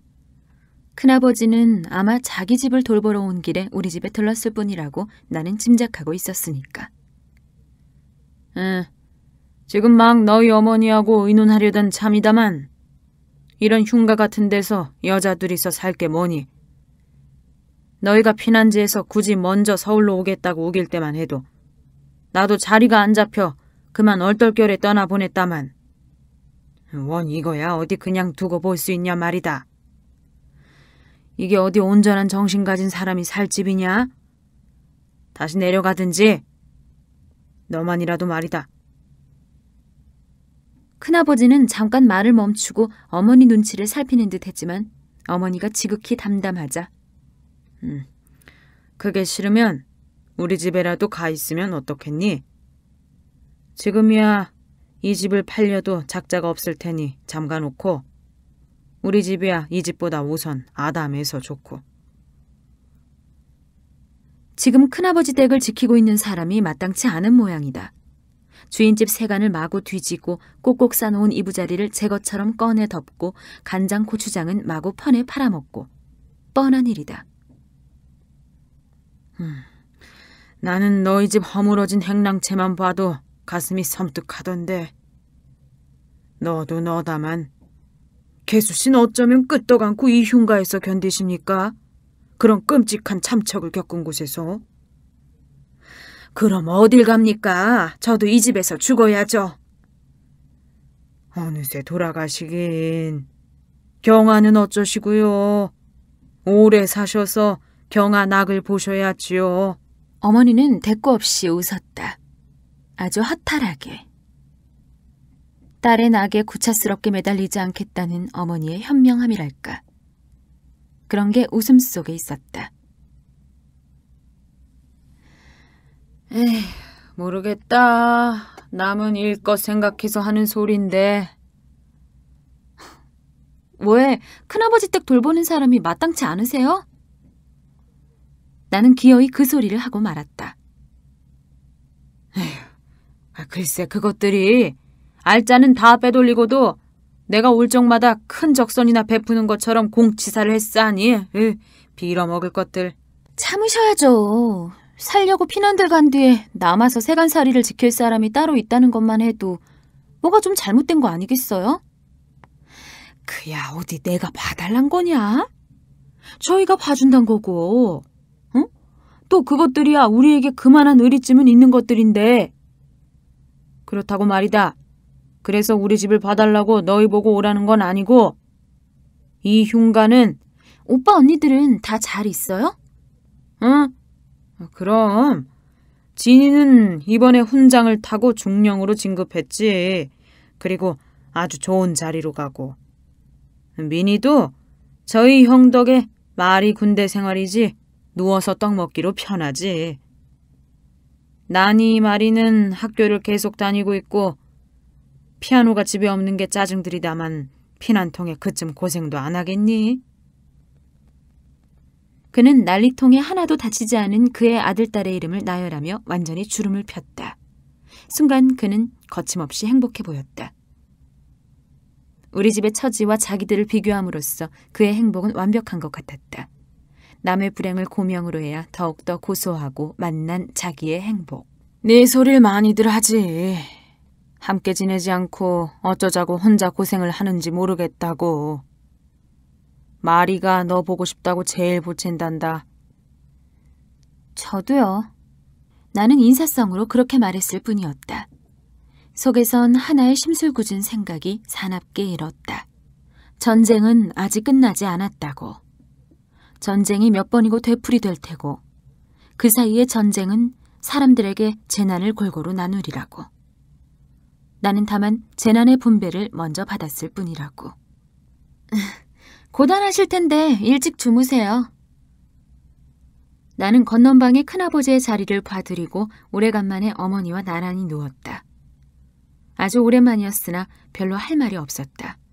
어머니의 나직한 한숨이 들렸다. 큰아버지가 돈 내놓으셨어요? 내놓으시더라. 생활비라고. 얼마나요? 글쎄 모르겠다. 저기 두었으니 내가 나중에 헤아려 보렴. 저녁은 잡수셨어요? 반찬은 뭘로 해드렸어요? 별로.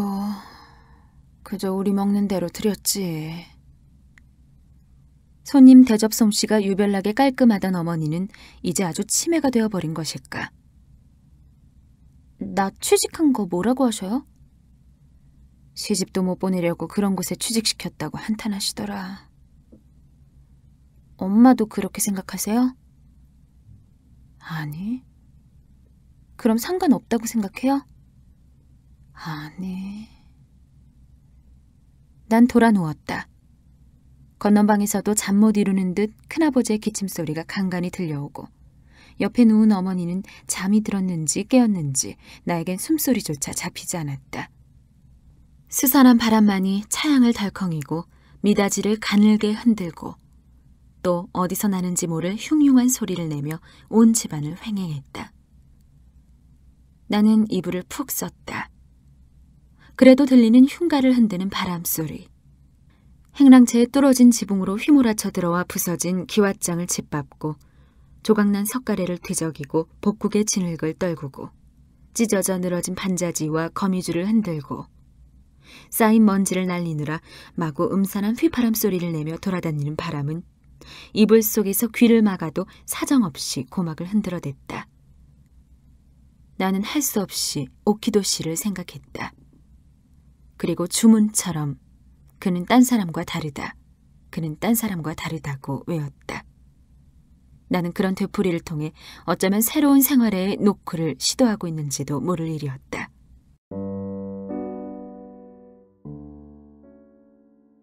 어떠셨나요? 즐겁게 감상하셨나요? 요즘 녹음이 많아서 다소 가라앉은 목소리라서 조금 우울하게 들리셨을지 모르겠는데 목에 조금 무리가 있어서 최대한 저음 톤으로 힘들이지 않고 발성을 하고 있습니다. 박완서 선생님 작품은 정말 오래될수록 그 진가를 발휘하는 것 같아요. 오래된 고서로 접해본 박완서 선생님의 장편 소설 나무. 요즘 도서로 볼 때와는 또 다른 색다른 감성을 느낄 수 있었고요. 빛바랜 노란색 한 페이지 한 페이지를 넘길 때마다 오래된 책 냄새와 함께 정말 그 시절에서 나를 찾아와준 작품같이 느껴질 만큼 너무 친숙하기도 하고 따뜻한 그런 작품이었습니다. 네, 그럼 루비는 여기까지 하고요. 다음 영상에서 찾아뵐게요. 똑똑 당신의 밤을 놓고 합니다. 달콤한 꿈 꾸세요. 루비 책밤.